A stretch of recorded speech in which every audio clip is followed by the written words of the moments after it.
Isaac et sa mère vivent paisiblement dans leur maison. L'enfant était un gentil garçon. Il jouait sagement et voyait de temps en temps ses amis. Sa mère était une chrétienne dévouée. Elle apprenait beaucoup sur la religion à son fils. Tous deux vivaient heureux. Mais un jour, où la pieuse mère entend une voix venant du dessus, qui s'apparente à un message de Dieu, lui dictant « Ton fils a été corrompu par le péché. Il a besoin d'être sauvé. » La mère répondit « Je ferai de mon mieux pour le sauver, mon Seigneur. » Elle se précipita alors dans la chambre de l'enfant pour lui retirer tous ses biens, jouets, habits, dessins. Mais ceci étant fait, une fois de plus, la voix retentit. L'âme d'Isaac est toujours corrompue. Il doit être coupé du monde pour son bien, et ainsi confesser ses péchés. La mère affirma, « Je vais suivre vos ordres, mon Seigneur.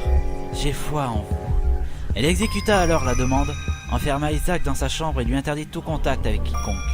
Une dernière fois, la mère d'Isaac entendit la voix de Dieu lui require, « Tu as exécuté tous mes ordres, mais je m'interroge encore sur l'âme d'Isaac. » La mère affirma encore, « Je ferai tout pour le sauver, mon Seigneur.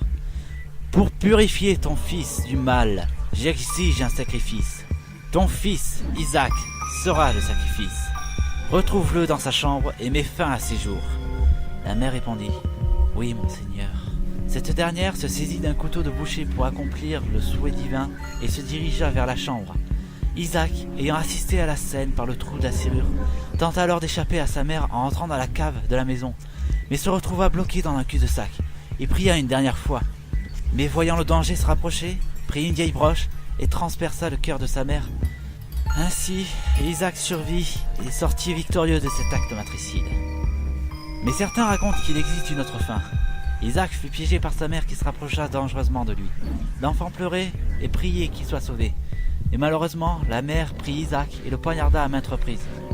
Le drame infanticide ne tourmentant aucunement la mère qui pensait bien faire. Dans les deux fins, Isaac renia toute religion, perdit la foi et se tourna vers le mal.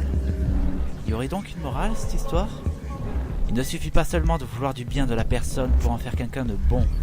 Rien ne sert de l'oppresser et d'imposer ses façons de penser. Il faut aussi le laisser se débrouiller et penser par lui-même. Qui es-tu pour dire ça ? Je suis Isaac.